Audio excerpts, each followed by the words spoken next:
Welcome to Manager Tools. Today's show, Peer One-on-Ones. Part 1. Here we go.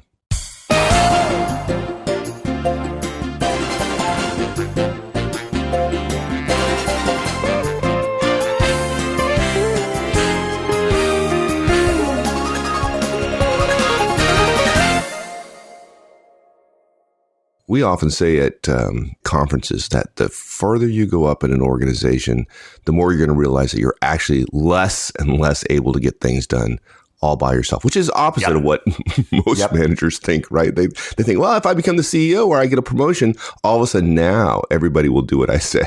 Yeah, exactly. Right.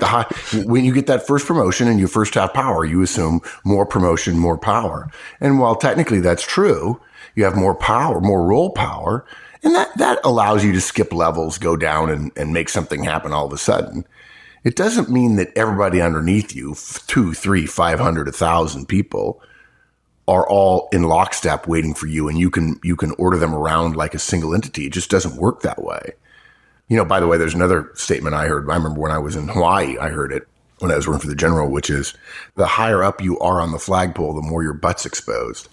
And I think the combination of being exposed and for a mid or maybe a little bit higher level manager, thinking that they have a lot more role power and then realizing that they don't can induce some panic sometimes, right? Yeah, we hear from CEOs all the time that they feel like they're running an oatmeal. They just can't make things happen as quickly as they'd like to or quickly as they used to, frankly. Yeah. I remember the first time I heard that and I kind of chuckled and I just thought it was a great analogy for that sense of working real hard and not being able to have as much influence all the way down. And then I heard it a couple more times, like, oh God, it just clearly it's a theme. Look, when you're the VP of sales, you can't manufacture that new product that you just know your customers are going to buy like crazy, right? You can't. You've got to rely on the head of manufacturing.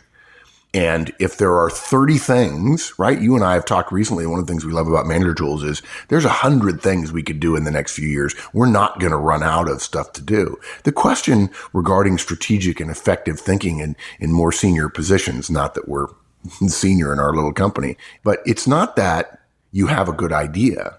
There's a quote I read a number of years ago, which is the real test of genius is not knowing best from worst, but knowing best from second best. And people have a good idea and they think, well, we should do it because it's a good idea. But there are 30 good ideas and the chief of manufacturing has got to make decisions about all these other good ideas. And if the VP of sales comes to him or her and says, I got this great idea, probably the chief of manufacturing going, oh my gosh, that's fabulous. I just love that. That's awesome.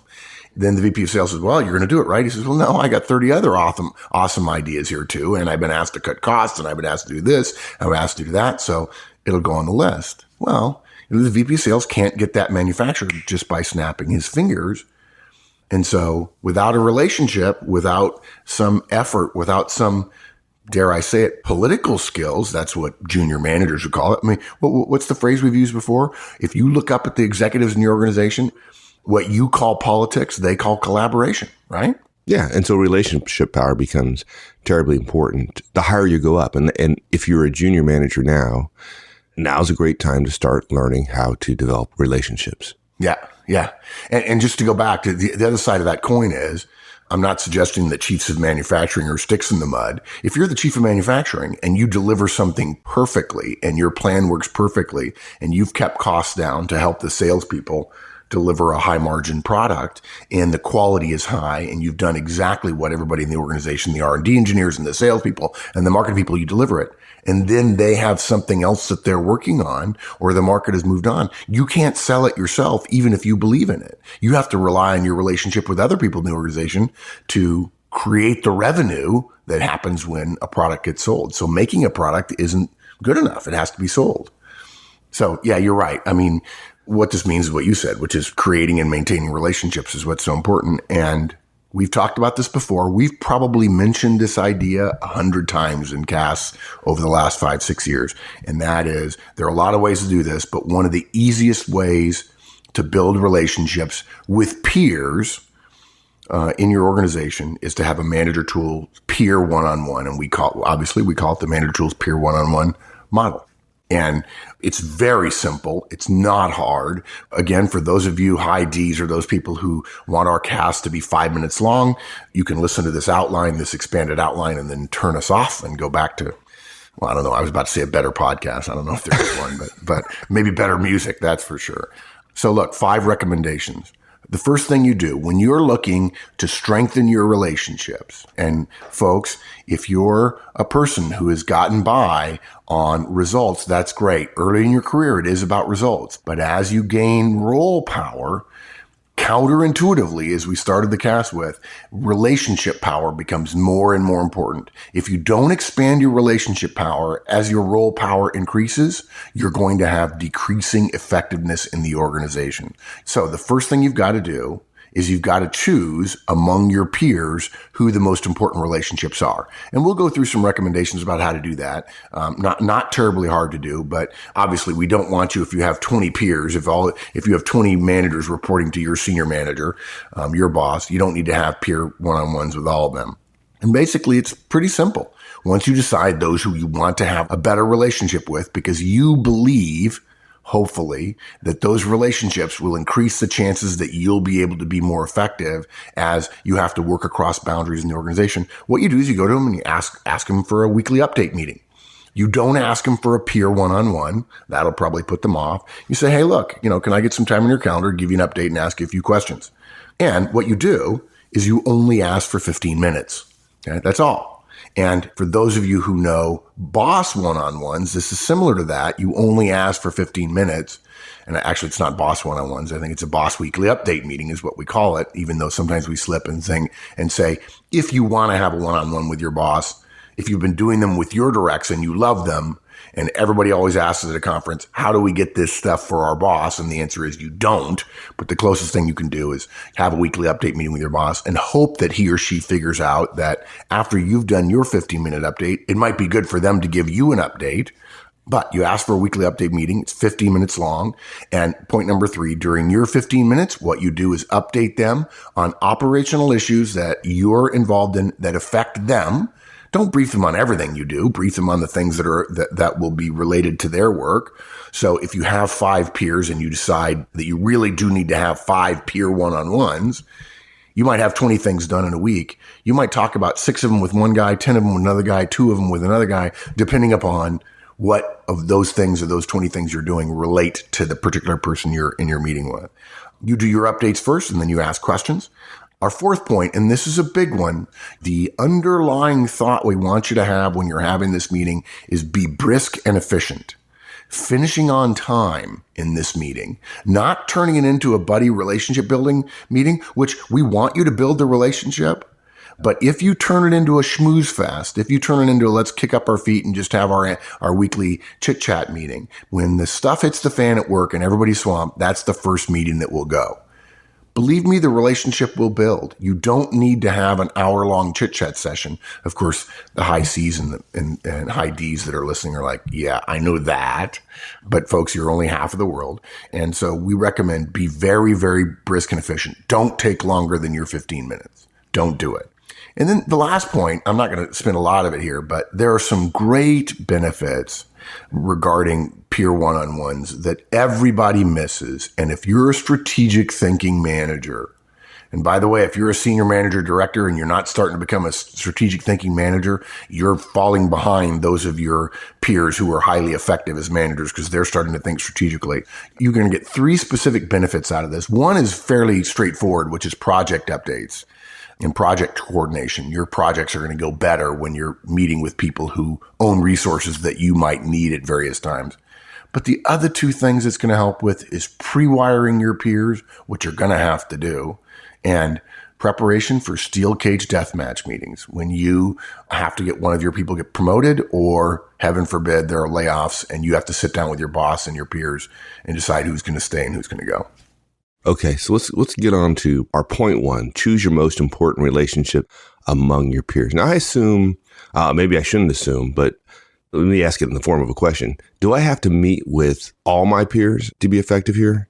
Yeah, in fact, when I first recommended this has been 18, 19 years ago when I told an engineering manager that he needed to build relationships. I told him, look, do peer one-on-ones. That's what you need to do.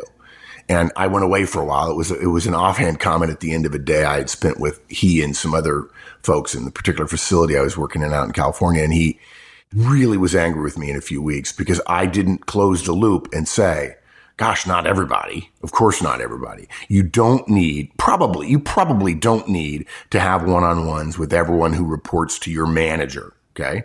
When you're a manager, right, which is where the one-on-one name comes from, right? Our Manager Tools one-on-one model, you have an obligation to each of your directs and you're responsible for their productivity. Having a strong relationship with them is the most effective way that we found to improve their productivity, all of the things being equal, right? We never recommend that a manager pick and choose who among her directs she has one-on-ones with. The answer is always all the above. But peers are somehow different. Yeah, peers are different. It's not always necessary to meet with everybody. You don't need to communicate and develop relationships necessarily with everybody. We recommend you can just take 2 or 3 or 5 minutes. And for some of you, the scope of your peers or the span of your peers is not so big. You can do it as you're listening to this cast and thinking through it. Just ask yourself a few questions and consider a few guidelines we'll share with you to determine whom among your peers you should meet with. Good. Okay. So before we go through that criteria, though, help me understand the definition of a peer. So if I'm working... Oh, yeah. Sorry. So my boss has 5 directs. I'm one of the 5, right? So I have 4 peers. Right. But in the organizational hierarchy, my boss has peers, right? And there are his peers directs that are also peers of mine. Yeah. And so literally in my mind, at least, even in a small company, I might have 50 or 60 peers. Yeah, exactly. Is that what you mean, or you just mean? Or do you just mean? Yeah, I mean both. I mean, it's a little bit. This is where subtleties get in, right? And of course, modern organizations are much more fluid in terms of the rigidness of ranking structures. Although I think it's funny. I do think it's funny.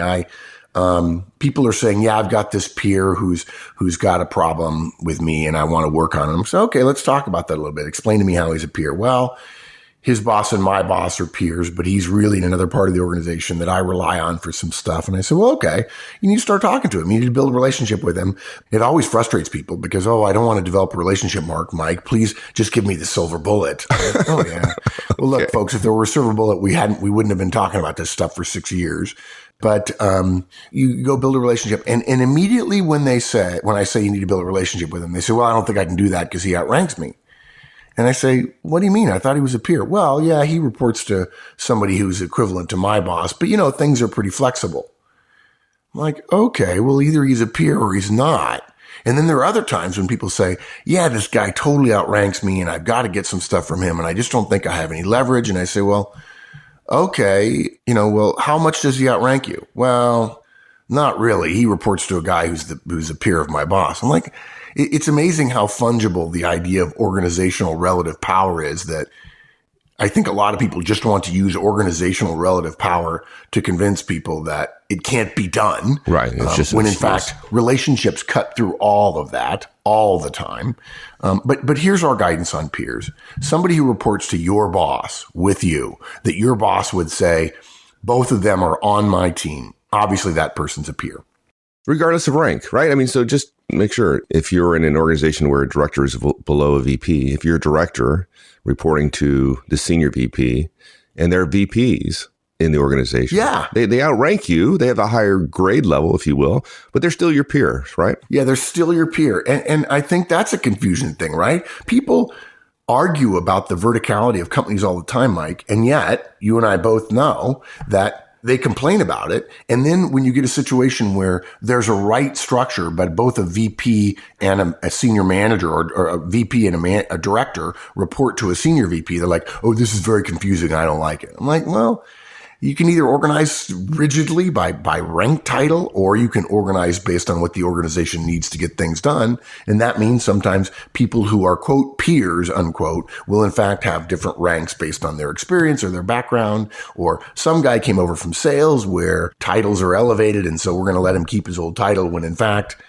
Look, if you're a VP and you're reporting to another VP, you may in fact have less power. It gets really nebulous. But yes, if somebody reports to your boss, even if they have a higher or lower title than you, for the purposes of this cast, you would have what amounts to a peer one-on-one with them. Don't go around telling everybody they're your peer. Okay? Because if they find out, and if they're a stuffy person, and if role power is really important to them, they're going to have a problem with that. Okay, fine, right? No problem. On the other hand, if somebody reports to a peer of your boss, you could hypothetically describe them as a peer. I'll give you another example. If you're a director and there's a director somewhere else in the organization, I'm not talking about some random person who you don't have any connection to, but if your work and their work are connected enough that communication about the work would be valuable, and they're a director and you're a director, but they report to a senior VP and you only report to a senior director, and generally speaking, they're in a part of the company that has more power, or people think of them as being super directors or something, you can still think of them as your peer. I guess what it boils down to, Mike, is we're using the loosest possible definition of a peer. And really what's important is, would your work benefit, would your team's work benefit from more robust communication with this person who is definitely not a peer of yours? In other words, not 4 levels up, not 5 levels down. In other words, if you don't need to meet with somebody 5 levels up just because you think he or she might be helpful to your team getting their work done. That would be considered presumptuous. And let me go back and say one more thing. We think of your peers, of those people who report to your boss, in most cases, 95% of the cases, not all. I've often been quoted lately as saying manager tools is right 90% of the time for 90% of the managers in the world. Because look, guys, we get emails every once in a while from somebody who says, look, what you're recommending doesn't work. The one that pops to mind most quickly is one-page resumes don't work in Australia. Okay, fine. I would beg to differ. I have examples that prove the opposite of that, but that's okay. In 20 years, things will start centralizing, and pretty soon they will. But that's okay. We respect that. So there are times when this is not true, but generally speaking, the people who report to your boss, who are at your level, that your boss thinks of as his or her team, those are the super peers, the people you most want to have peer one-on-ones with.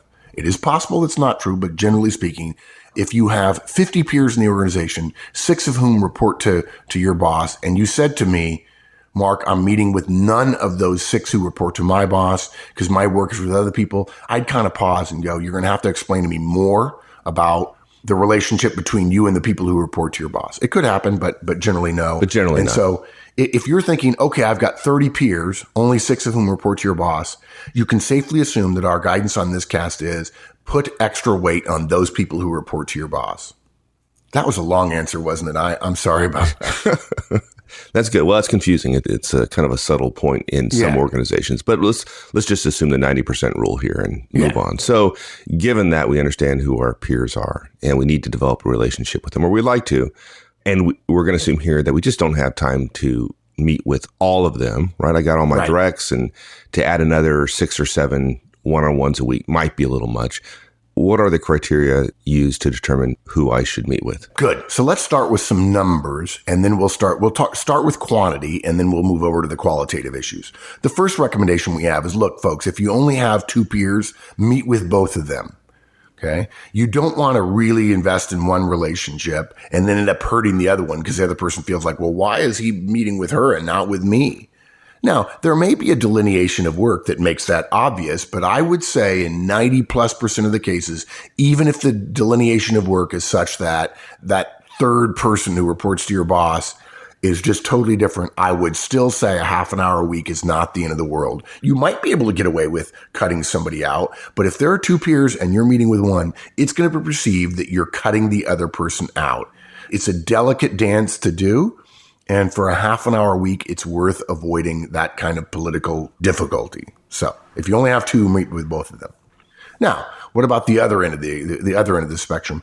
Folks, you probably can't handle more than 4 or 5 peer one-on-ones. If your boss has 10 or 15 directs, don't panic thinking you have to add 8 or 9 or 10 one-on-ones, peer one-on-ones to your calendar. By the same token, if your boss has 5 and 3 of those people are really important to you, great. And you could maybe have one or two outside of your boss's purview, but you get to 5 and it's too much. Now, there are some of you who are listening who are really experts at managing your calendars. Thank you for being good at that. And if you want to do more, that's great.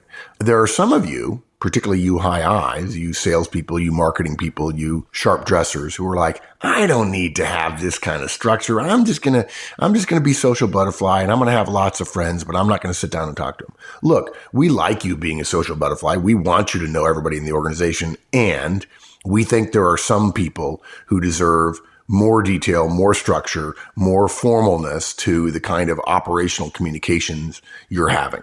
Okay. But don't go more than 4 or 5. Third recommendation, if you're going to have 4 or 5, start with just 3 maybe, okay? And then work your way up to 4 or 5. In the same way, we recommend this because it's the same as starting slowly with manager one-on-ones if you have more than 10 directs. We recommend there that you start every other week if you have more than 10 directs or more than 15 directs. And then and then over time, once you realize they work, then go to every week rather than every other week. So start with your most valuable meetings and expand to include other people as your calendar adjusts to those new deliverables, and meetings are essentially our deliverables. Okay. That's the quantitative guidance. Let's give some more specific qualitative guidance. And this is the most important thing we're going to say regarding whom to have peer one-on-ones with. And that is start with those with whom you work most closely, or put differently, whose work and your work are most intertwined and you would most benefit from increased communication. No sense having a meeting with one of your peers if there's not going to be a lot of raw material. Now, there's some of you who are sitting there saying, well, I don't really want to talk to him, and I don't think there's a lot of raw material if he just answer my emails, which he never does. Well, you might answer him if you had a better relationship. But okay. Yeah, exactly. Yeah, you stole the words right out of my mouth, right? The reason they're not answering your emails is not because they don't think what you do is important. It's because they don't like you or they don't have a relationship with you. And look, Mike and I are both engineers. We wish that this weren't so. But people are people. People want to be liked. People will do more work for and with other people whom they trust and respect. You don't have to be their best buddy, but people will do more work better for those people whom they trust and respect. And trust and respect comes from building a relationship, which comes from more frequent communications with other people about things that are important to them. Look, I wish that weren't so. I wish everybody were automatons. But the fact is, organizations are social structures, and people like working with other people that they like. Simple as that. People will do favors for their friends. And when you need a favor, if you don't have any friends, if the only way you communicate is by email, let me be polite about it. You're screwed. So start with the people who you're most close to relative to work.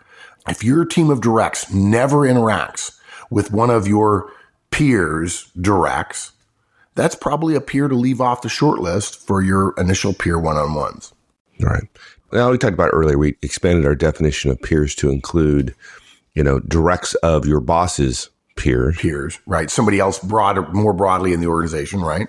So in a lot of cases, those folks you don't necessarily interact with a lot of them. But in some cases, you do quite a bit. Matter of fact, you might interact with them more than you do your boss's directs. Absolutely. Yeah. It's absolutely possible that your most important peer in your mind in terms of delivering results for the organization doesn't work for your boss. So yeah, peer is generally somebody who ranks the same as you, who reports to your boss. But if there's a peer who works for somebody else, but is particularly important to your work, by all means, request a peer one-on-one with them.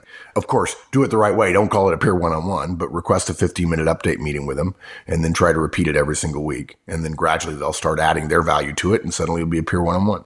Right. It seems like, clearly relationship with those folks that you interact with on a regular basis would be very useful. But I don't want to make it feel like or sound like politics, but what about the case where my boss has a lot of interaction with some of my peers, right? Because of a project they're working on, or they're friends, or for a number of reasons. Is that a consideration? Yeah, sure. Look, you've got to give some consideration to those whom your boss spends a lot of time with. He works close with, whatever.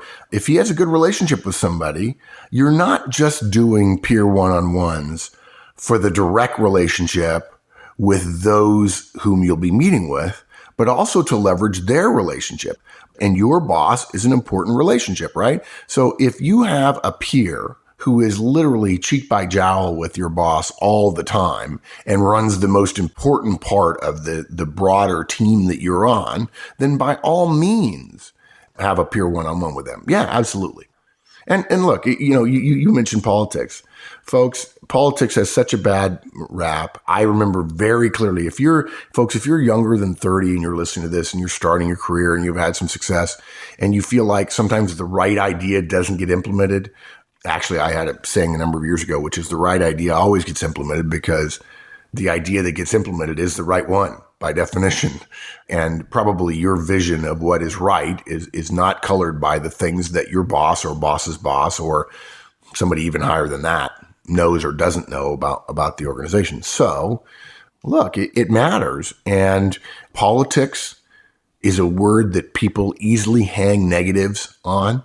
But if you get to be a senior manager, folks, or a director, and you're poo-pooing politics, other people may be playing politics a little bit, and playing politics obviously has a negative aura around it. But what you might call politics, other people call creating relationships, building coalitions, if you will. And they're not doing it. I mean, sometimes they do it in order to benefit themselves. But the organization who watches somebody benefit themselves without a concurrent benefit for the organization, pretty soon that person will get his comeuppance. Simple as that. So you may not want to call it playing politics, but Mike and I would say you've got to learn the value of relationships and the fact that all organizations are social organizations and relationships matter in terms of your ability to get things done. And if you're not being cognizant of who works for whom, who likes whom, you're getting hurt. I remember a quote a number of years ago, somebody says, life is not college. Life is not your grades. Life is not the quality of the education you got. Life is not the awards you got. Life is just high school with money. Who likes you? Who do you like? Who are you hanging out with? Who is willing to hang out with you? Those of us who were engineers like Mike and I kind of go, yeah. That doesn't sound that good. But look, the evidence is overwhelming. Human beings are social creatures, and you're going to have to consider it. And it may be distasteful, but it's effective. And you don't get paid to do what you like. You get paid to do what's effective for the organization. That was a lesson that was very hard for me to learn many years ago. But once I learned it, it makes a difference, right? Yeah. Actually, everybody learns it, but some people just choose to ignore it and not act upon it, right? Yeah. Good. Yeah. Yeah. It frustrates them, and they say, no, I don't want to be that way. Yeah. I was reading in Fortune magazine just recently, some executive was being interviewed and he said, look, it's all about people. I said, gee, I wonder if anybody ever thought about that before.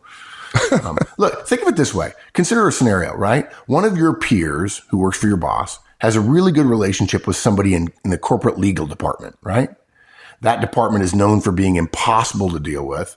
But by the way, folks, this is totally made up. I'm not saying that corporate legal departments are impossible to deal with. They have long lead times. They have multiple layers of bureaucracy. You can't ever talk to the paralegal or the lawyer who's actually working on your stuff. And suddenly, one of your projects that you're working on is apparently bumping up against some intellectual property concerns, or there's some trade law concerns associated with it. And it appears that some legal entanglement is imminent. Now, are you going to want to go to your peer who totally knows how to work that system because, her husband works there, or because she was interned there, or because she just hangs out with them because they share an interest in music or something? Are you going to want to go to your peer for a favor when you don't really have any relationship with this peer? And wouldn't it be easier to get your project moving forward if you'd been investing in the relationship with your peer over the last 6 to 12 months? It's just like asking your friends, quote, friends, to take a look at your resume if you haven't talked to them in 2 years. If you haven't talked to them in 2 years, folks, they're not a friend of yours. And suddenly, they're not looking at your resume. Oh, they'll take your resume. They're just not going to do anything with it. Why? Because you haven't kept the relationship warm enough for them to feel that they owed you a favor. Yeah. What's even worse than this? You've got to have some help with the legal department, but you don't have a good relationship with your peer. Do you really want to have to go to your boss and ask her for help? And then only to see her ask your peer to make a phone call for you? Man, that is not looking good. That kind of sucks. Before we move on to the next point, one of the criteria that we didn't really talk about, and I'm surprised, is the quality of the relationship with my peer at criteria. So, for example, if I have 5 peers, I have a great relationship with 3 of them and a poor relationship with 2 of them. Should I put more weight on the 2 I don't have a good relationship with? No, absolutely not. No. No, gosh, no. If you put more weight on the relationship with the people you don't have good relationships with, and you create good relationships with 2 people whose work and your work aren't really connected, and in which you'd be creating what amounts to an artificial meeting just to create a relationship, I would say absolutely not. What if there are these 5 peers I interact with on a regular basis? Let me put this differently. Let's say it's difficult to do 4 or 5, more than 4 or 5 peer one-on-ones. Let's say I have 10 peers with whom I interact fairly frequently. And Right. of those 10, 5 of them are I have great relationships with, and 5 I have poor relationships with. Which 5 would I pick? I'd pick the 5 that, separate from the relationship, you have the most need to interact with them professionally. This is a professional business meeting designed to get work done. You're not trying to repair your relationship just to repair the relationship. And let's be clear, before I say that the underlying context of this meeting is work. It's not friendship. It's not relationship. You're creating the relationship. You're strengthening the relationship because of the value and productivity for the organization. I don't want to have a better relationship with somebody just because I can have a better relationship with them. So no, the criteria is work and output. Maybe I'm probably not maybe. I know I'm not asking my question effectively.